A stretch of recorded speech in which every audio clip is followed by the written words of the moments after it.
jamono gi ñuy àttoog yéen waa coalition Diomaye président ñu ngi tenir ab conférence de presse. ñoom dañuy xaar ba ñu pare ñoom. ak mais nag fu mu nekk nii ñoom dañuy xaar ñun ba ñu pare xale yaa ngi di seetaan. ñoom dañuy xaar ñun ba ñu pare Penda Ba. donc fu mu nekk nii ñoom depuis lors ñu ngi campé quand même ci seen position que ne ànduñu ci ab report parce que njortu nañu peut-être que lu ni mel moom la ñu nekk di jéem a ruumalaat rawatina ak sortie attendue bi nga xam ne ñu ngi koy xaaral njiital réew mi ni ki ëllëg ñenn ñi ñu bëri jàpp ni peut-être lu ni mel dina ci at. déedéet kaay ma wax la nag gis nga ne xoolal gis nga bu fekkente ne article xaaral ma lire la article 52 bu constitution bi nga xamante ne moo diixi jaaxa xelu nit ñi ñu waxtaanee ci tuuti ndax wax dëgg yàlla ñun suñu njàng sorewul ñun nangu nañ ne xamuñu dara de man ak Oulaye ak yow miy toog ñun xamuñu dara donc en attendant ngay wër article bi ma liiral la aussi tamit en attendant ngay wër article bi ma liiral la communiqué bu yees bi génn léegi jógee ci parti démocratique sénégalais donc nee nañ le groupe parlementaire liberté démocratie et changement annonce avoir déposé ce jour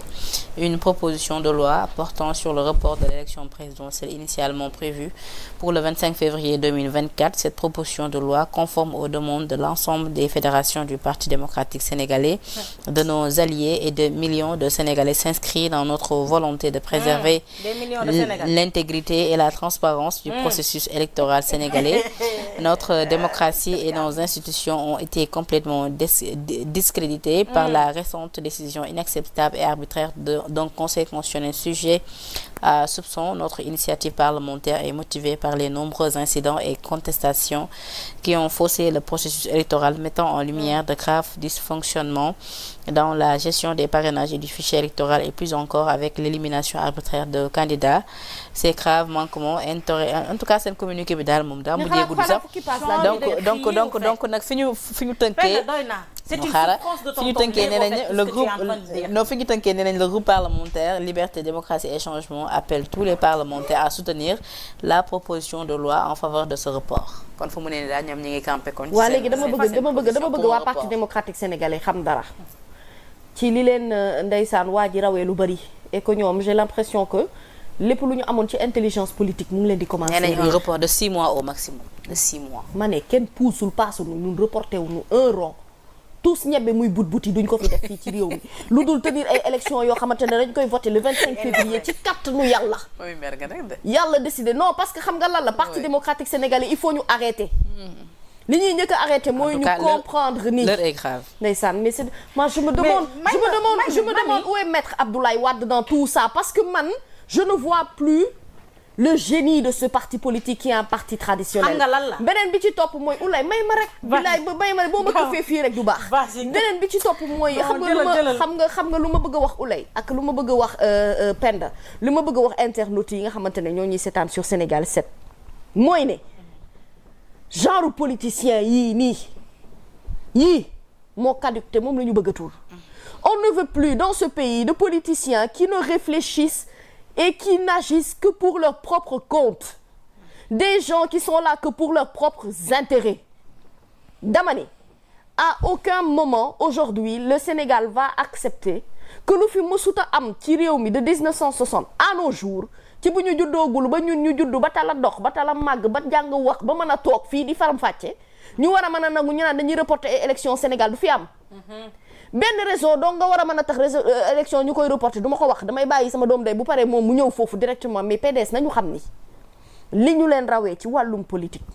dafa bari. parce que lu ñu mel leer na que ni maintenant ñoom nekkatul rek waa conseil constitutionnel ñoom ñoo leen. non ñoom report la ñu bëgg moo di ab report. waaw parce que loolu moo nekkoon seen 2 points yi nga xam ne stratégiquement foofu la ñu bëggoon a. sax am ñuy laajte mami ni est-ce que dès le début lu tax gisuñu Karim ñëw gisuñu Karim impliqué wu est-ce que du lii ñoom la ñu yàggoon bëgg. un report waaw ñoom nag Karim nag moo war a mën a toog fee ca dowaa gu neex gee pour 2022 dama ne moom moo war a toog fi ca dowaa gu neex gee yaa ngi dégg ca dowaa gu sedd gee gu neex gee guy tuwaarkàll moom mu war ñoo mën a diriger ñun suñu réew ak duñu wax naka lañ koy doxale à travers lu nu mayul suñu chef d'État le président de la République Macky Sall ci question wu 3e mandat moom lañ dul mayal Karim Wade ak ñi mu àndal PDS ci reportu élection. mami maa ngi la ma wax waa ñëwal këfal. ma wax këfal mais Penda man li nga doon lire man je t'ai écouté avec une très très grande souffrance et je sais que des millions de Sénégalais yi ñu tudd rek ñoom seen bopp a ngi metti ma xoolee nga xamante ne non barki Seydina Mouhamed gis nga PDS yabuñu proposition de loi nee na ko PDS kii ma gën a mer non yabuñu barki Seydina parce que Karim Wade lan la bëgg toog fële ca Qatar ca Doha 28 personnes bëgg a nu mu tëdd tenir en haleine assemblée nationale reculer tout un pays pour nu mu tëdd di reporter ay élections pour nit koo xamante ne mu nga tëdd duwaa bu sedd gële. après bu gagné élection yi lan lay def daf koy diriger nu mu tëdd de par là-bas mu ñu yónnee ay message Facebook ak nu mu tëdd WhatsApp. il faudrait déglu ma il faudrait qu'on arrête duñ fi reporter ay élection koo xamante ne depuis nu mu tëdd plus de léegi ñu def plus de 10 ans kenn gisu ko ci dëkk bi dafa toog fam toog bu sénégalais nekkee ci naaj yëgu ko bu sénégalais di lekk boxam caaf yëgu ko bu sénégalais ceeb di jar nu mu tëddati ay kilo plus de 500 yëgu ko ak leneen ak leneen ñu naan dañuy reporter élection yi ñaata candidat lañ fi invalider seen candidature. Karim Wade bu nekkoon dañ koo invalider ndax ci ay procès wala leneen ak leneen ñu wax procès am kenn tudd ko moom moo am double nationalité c'est de sa faute bi nga xamante ne dañ ko annulé boo gisee ñu dàq ko ci nu mu tëdd ci élection yi c'est de sa faute c'est de la faute de personne buñ nee Ousmane Sonko sax ñu ne ci ay dossier lañ ko toppee moom am na fi ay dossier yu ne leng toog biñ demee seen nu mu tëddati seen dialogue ba moom ak Khalifa Ababacar validé leen pour ñu jàll kenn waxul lu jëm ci seen dossier Khalifa Ababacar bu amoon deuxième nationalité tey du bokk ak keneen mais moom moo am deuxième nationalité est-ce que wax nañ ko depuis lors depuis 2019 ba léegi moom ndeke amoon na sax deuxième nationalité lu tax moom génnewul nationalité boobu mu toog tey bañ jàpp ko mu ñuy wax ne nañu reporter élection yi ndax Karim Meïssa Wade mais bu ñu xoolee jamono ji processus bi nañu koy ŋàññee jafe-jafe yi ci am le cas de Rose Mbow amul benn jafe-jafe tout à l'heure est-ce que kon dans ce cas là bu ñu wëyee ba tey ci li nga procédure bi amul benn jafe-jafe xam nga lan moo fi nekk maa ngi ñëw est-ce que dans ce cas là bu ñu wëyee ba tey ci li nga xamante ni moo di élection yi dem tey ji ba résultat yi génn sax du am ñu nga xam ne dinañ fëleefee ñëw am xel ñaar wala jiixi jaaxa ci li nga xamante ni amul dara lu ñuy xel ñaax wala jiixi jaaxa parce que fu mu ne nii am nañ déjà ay xel procédure électorale bi amul lenn moo fi am ay mag yu naafeq yor 2 nationalités te seen réew jaralu leen ndax dem nañ ba bëgg a nekk président wala présidente seen réew jaralu leen ñu benn seen beneen nationalité wala balaa déposé ñoom nag bu ñu defee lu leen neex ñoom ñoo xam waaye comme ni nga koy waxee rek benn article le président mën a woote fii pour mën a numtati repousser élection yi mooy article 52 de la code numtati du code électoral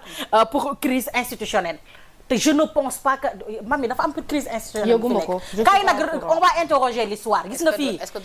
gis nañ fi juge boo xam ne dafa démissionné déglu ma firi amul benn crise institutionnelle gis nga y a des années à numtati gis nañ fi juge boo xamante ne démissionné na fi à quelques jours des élections te taxul ñu report élection yi gis nañ fi juge boo xam ne rey nañ ko fi te taxul ñu report élection yi yow da nga ko gis da nga ko nekk di dund sénégalais yëpp boo demee ci commentaire yi ngay xamee ci émission yi boo demee ci mbedd ñun ñaa ngi def ay micro-trottoir gisoo fi kenn koo xamante ne nee na crise am na ci dëgg bi ñoom ñoo bëgg a créer seen crise def seen fast track seen président génn wax ne dañuy reporter élection kan la Macky Sall doon wax ne dafay def nu mu tuddati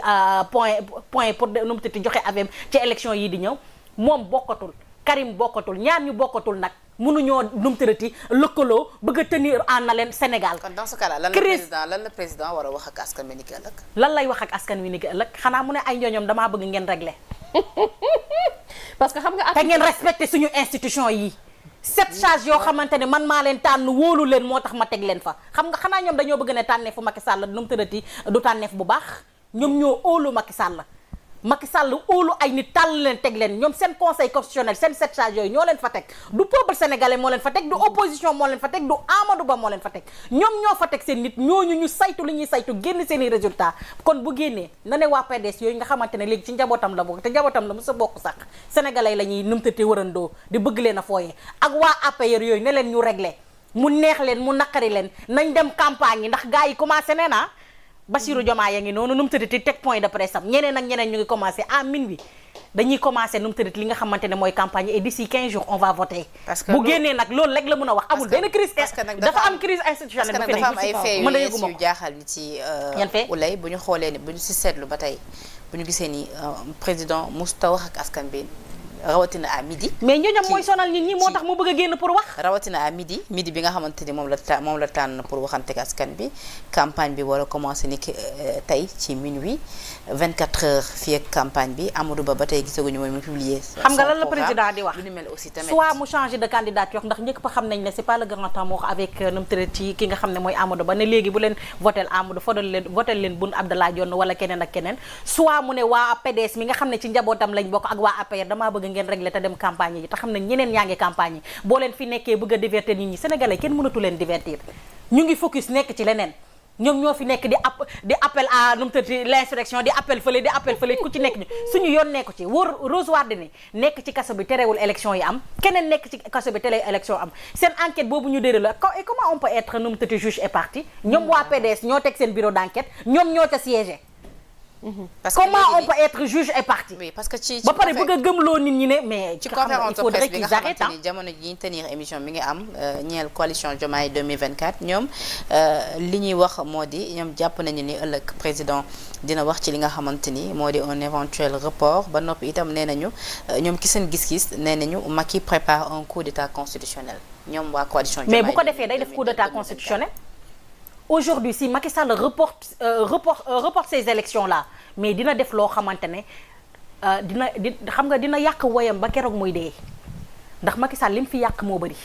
mais lii nag mooy nekk le summum. mais yeneen candidats yi nekk ci opposition te nga xam actuellement ñoom ci suuf ñoom ñu ngi soutenir li nga xamante ni moo di report bi nag ñoom également. mais ñi ñu recalé parce que lu mel ñoom opposants yi seen yan candidat nga gis ñuy waaye dañoo parewul déglu ma boo parewul xam nga ñoom lan moo leen bett. ils sont pas prêts. kaay nag ñu waxante dëgg xam nga waxtaan bu neexee wax dëgg ci lenn rek moo leen bett gis nga tey bu Bassirou Diomaye Faye bokkutoon ci élection yi doo dégg ñuy wax waxu report élection. waaw lii nag moo leen bett. jaaxal leen traumatiser leen mais traumatiser wul sax sénégalais yàgg na Boubacar Camara bi muy wax naan opposition bi pouvoir bi kenn parewul donc dañoo war a dàq li nga xam moo di élection. ma ne ñoom ñoo parewul man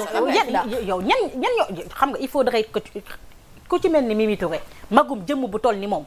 ànd ak ñeneen def seen coalition ànd ak Diomaye nga ne ñooñu parew ñu te pourtant ñooñu dañ leen rëkkale Mimi moo gënoon jekk tey taxaw ne man élection yi dañ ko piétiner dama bëgg report Bougane Gueye Dany moo ci gënoon a jekk keneen ak keneen ñoo ci gënoon a jekk Cheikh Bara Dolly moo ci gënoon a jekk keneen ak keneen mais ñooñu defuñu ko kan moo koy def ma ne nous voulons des élections la population sénégalaise veut une élection l'opposition la vraie opposition veut une élection parce qu'il y a une opposition et l'opposition c'est bien de la vraie opposition veut une élection waaye ànd ak Macky Sall ci suuf boo leen xëyee reer boo xëyee toog midi lekk ba suur toog midi ci télé bi naan non man Macky je suis pas d'accord ak comment te fekk ne yéen a lekk te xalal ñun lii on l'a senti venir de parce que la semaine passée gis nañ ay lobby yoo xam ne ñu ngi ci plateau télé yi di défendre li nga xamante ne mooy report des élections kon lii yëpp ku am analyse politique dina xam ne lii mu ngi doon ñëw mais mu neex leen mu naqari leen Macky lii bu ko defee dina def loo xamante ne ñoom nag non dina yàq woyam gis nga vraie opposition boobu ngay wax ñoo war a am tey lañu war a gën a sentir taxawaayu opposition bi ñoom ñoo war a am fulla penda am fayda la vraie opposition gu mat sëkk boo xamante ne lii nga xam ne ñu ngi koy ngun-ngunee depuis un bon bout de temps nga xam ne man à la limite ku ma ci laajaan sax dama ci daan bañ a tontu tout simplement parce que bëgguma ubbi fenêtre boo xam ne dañu koy dugal ci xelu xale yi dugal ko ci xelu askan wi ba ñi ñu war a jàpp naan non mais écoute est-ce que kon finalement duñu reporter xam nga man ci régime bi laa gis loo xam ne musuma ko gis ci Sénégal ñu bëgg ko fay def bëgg koo jàllale comme lettre à la poste man j'ai un souci sincèrement je ne comprends absolument rien léegi nag dafa am loo xamante ne ni pour man action politique réponse politique boo koy faj il faut avoir vraiment li nga xamante ne moom mooy la poigne qu'il faut et tenir tête à vraiment ce discours bi nga xamante ne moom la ñu nekk di tenir depuis un bon bout de temps concernant un report élection ci dëkk c'est catastrophique. Selon Guy Marius Sagna, accepter un report c'est comme valider un troisième mandat. mais oui nee na nag fii la ñu war a gën a sentir nag tous les autres partis politiques yi nga xamante ni ñu ngi ci opposition bi nee na ñëpp dañu taxaw rester debout te nag bañ li nga xamante ni moom tuddee na ko coup d'état constitutionnel. c'est que politique li ñu war a comprendre mooy ne gis nga Sénégal mënul defaru penda tant que kenn ku ci nekk yaa ngi xalaat sa bopp sunu politiciens yi nañu yërëm sénégalais yi peuple sénégalais yi sonn nañu comprendre ne c'est pas que forcément da ngay falu ci réew nekk président de la république que ngay door a mën a liggéeyal sa réew gis nga même Karim Wade mii nee naa ko wax dëgg yàlla mën nga amub xam-xam amub lien amub link mais utiliser ko au moins nga appuyer benn candidat boo xamante ne jàpp nga ne lii vote utile la pour ce pays là bu boobaa bu ñu faloo mais ku ci nekk nga jël sa wàll ci li nga mën a liggéeyal réew mi nga liggéeyal ko réew mi il faut que ñu comprendre ne non c'est-à-dire que mais parce que les contextes sont différents ma chérie ce qui s'était passé en 2019 est différent de ce qui s'est passé en 2024 2012 lan la wax on va écouter Macky Sall ce qu'il avait dit en 2012 pour les reports des élections.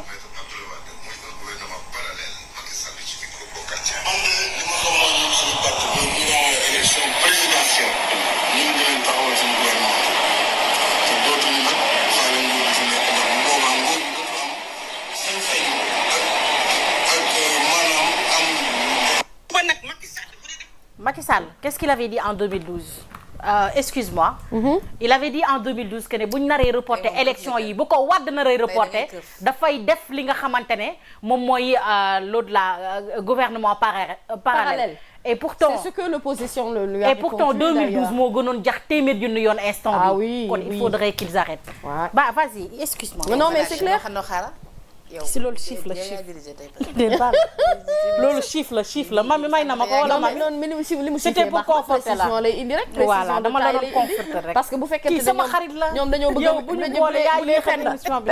bëgg a wéeru ci article 52 bu ma la door wëral 5 li muy wax mooy lorsque les institutions de la République, l'indépendance de la nation, l'intégrité du territoire national ou l'exécution des engagements internationaux sont menacées d'une manière grave et immédiate et que le fonctionnement régulier des pouvoirs publics ou des institutions est interrompu, le président de la République dispose de pouvoirs exceptionnels. Il y a aucun cas de figure par rapport ak li nekk di xew léegi nii. Léegi nag li ci neex mooy déglu deuxième phrase bi. Il peut, après en avoir informé la nation par un message, ce qu'on risque de subir demain, prendre toute mesure tendant à rétablir le fonctionnement régulier des pouvoirs publics et des institutions et à assurer la sauvegarde de la nation. Il n'y a pas de crise, il se passe absolument rien. Est-ce que jotul suñuy béy à Sénégal ñu la ko jox koy def. loolu nag ngeen war a def loolooy farata gi ndax sax xam ma wut fa sama mat la mer gàddu gu ma fay sànni suba bu ma xëyee du ubbi micro wax lu ma saf wàccee waat. Oui, donc comme pour dire quoi non, comme pour dire qu'aujourd'hui, c'est-à-dire que le fait que ñu bëgg faire valoir le prétexte que les institutions sont affaiblies ak il y a absolument rien qui se passe dans ce pays et ça dama bëgg loolu que sénégalais yëpp def ko ci seen bopp def ko ci seen mémoire et puis surtout man xam nga man pour man réew mi dafa rafler ay hommes de valeur xam nga aujourd'hui si tu vois je veux pas tout le temps souvent revenir à lui mais malheureusement les contextes jouent trop en sa faveur quand Ousmane Sonko lui en tant que leader mais mënoon na ne bu fekkente ne man sama candidature jàllul élection du am ci réew mi il ne l'a pas fait il a accepté que ne nga bëgg ko waaw mais d'accord mais loolu c'était une stratégie de communication tout en sachant que bu yeggee ba ci fin bi xam na yan procédé la war a mën a utiliser pour tout simplement li nga xam ne moom la bëggal Sénégal dëgg-dëgg mu xam ne aujourd'hui c'est l'intérêt des Sénégalais qui compte et aujourd'hui ce peuple doit être éveillé et conscient ci autant nag nguur buy daanu day def ay erreurs yoo xamante ne nii yow doo comprendre parce que du am sens yëfi non-sens yi xew comme yi xew Assemblée nationale ce débat de Rose Wardini à la dernière minute qui survient pour un peu changer la donne ba finalement gis nga des na tuuti gis nga waxi enquête parlementaire bi kenn doot ci waxati dañuy concentré wu sur l'affaire Rose et ça c'est une stratégie de communication qui peut certes marcher mais qui ne marche pas dans cette période-là le timing est trop mal calculé léegi nag dañoo soxla ay hommes politiques yoo xamante ne dañuy agir pour l'intérêt du peuple sénégalais comme je le disais tantôt le peuple sénégalais est fatigué toi tu crois que ñun ak li ñuy jot a dund ci régime bi yëpp yàkkamtiwuñu bët set jot 25 février yàlla may ñëpp gudd fan ak wér fekkeeku tal ñu dem voter ji massivement changer régime tu crois que les Sénégalais ont besoin ci situation yi ñu nekk nii ñuy dundaat ay 6 mois de plus 2 ans de plus bàyyi fi régime bi fi nekk nii actuellement du ma étonné nag parce que Amadou Ba étant le candidat de Benno Bokk Yaakaar ba tey c'est le premier ministre du gouvernement te loolu dafa leen problème. Donc quelle devrait être la posture de l'opposition? L'opposition doit être ferme, rester sur ses gardes et ne même pas accepter ay problème report fii ci réew mi waru nekk sujet à débattre encore moins fenêtre ak porox ndoll buñ leen di ubbi. am na ñuy wax ni am na ay opposants. La vérité est que aujourd'hui quel que soit ce qui se passe dans tout ça ñu boole waale ci ni ñu corséwé un peu les conditions de détention yu Bassirou Diomaye yooyu yëpp refus de pardon ma ne bu amee ñenn ci opposants yi nga xamante ni jamono ñoom ils sont pour un report. ñoo yey ñooñu moom ñoo yey am na ñoo xamante ne moo tax élection dafa war a am nag borom 0 yeeg 1 yi feeñ ñu xam kan ay kan kii kii parce que am na ñoo xamante ne naam bokk nañu waaye billahi ay cheval non partant lañu du ñu dara. D'accord alors pare wuñu politiquement. Oui. Financièrement campagne dafa laaj ay moyens yu bari yoo xamante ne nii malheureusement il n'est pas permis à tout le monde de faire des levées de fonds. Donc dafa am lu bari loo xamante ne politiquement ils ne sont pas prêts. Mais nag ce n'est pas une question encore une fois d'intérêt personnel ou d'intérêt de candidat. Il s'agit de l'avenir d'un peuple qui a besoin de changement de système et pour cela il faut que l'opposition la vraie reste forte, ferme il n'y a pas de report et il n'est surtout pas question de reporter les élections du 25 février. Ça nous dit aujourd'hui que s'il y a une partie de l'opposition qui va accepter ku fi génn ne dafa d'accord ci report élection yi du opposition parce que ñun dañoo am vraie opposition ak opposition boo xam ne day niix naaxal boo xam ne xamuñu leen dañoo rax ci biir opposition yi ay mbëtt yu rax lañ xamuñu leen tey buñ fi président bu fi taxawoon teg fi naan nu mu tëdd quelle est l'opposition qui est d'accord pour les nu mu tëdd report des élections fii opposition bu fi taxaw d'accord ci report des élections tu n'es pas une opposition. mooy la Sonko waxoon rek ci jamonoy législative. tu n'es pas une opposition soit tu t'opposes soit tu es nu mu tëdd du gouvernement. moo tax man mënuma digérer waa ki nga xamante ne ñoom ñooy waa PDS parce que mënoo am benn tànk fii am benn tànk fii ba pare bëgg a ngarale mënul nekk. yi wolof Njaay naan lekkuma ci ndabal dama ci xam. mënul nekk au fait y a une vraie opposition te vraie opposition boobu tey fii kenn soxlawu fi ay report des élections et Mamy Samb franchement elle l'a dit et elle l'a vraiment tellement bien dit que j'aurais pas quelque chose à ajouter. D'accord. Franchement. Alors ñu jàll ci beneen ponk.